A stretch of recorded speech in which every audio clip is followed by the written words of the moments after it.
Ļoti nozīmīgu vietu ieņem arī fitness un aktīvais sports, kas palīdz tikt galā ar ziemas laikā uzkrātajām rezervēm un uzturēt sevi labā formā.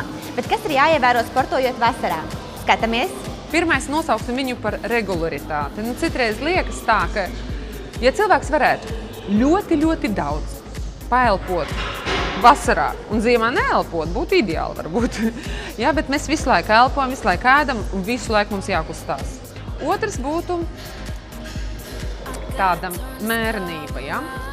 Ja cilvēks visu ziemu gulē kā lācis un pēc tam iznāk ārā un izdomā paveikt nepaveicamu, ja? Panākt, saelpoties pa to ziemas periodu, tad arī rodās traumas, rodās problēmas, ja? Un tad arī rodās tā nepatika, jo pārslodze viņa veido ne tikai nepatiku, bet arī cilvēks vairāk uzbarojās, viņš nenomet svaru.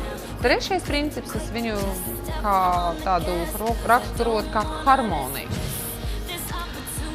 Harmonija visās kustībās, visās jomās, ja tu kaut ko izdarīji pa labu, neaizmirst pa kreisi izdarīt, ja tu noslogoji vienu muskuli, tad atceries, ka pretīm ir antagonists, ja?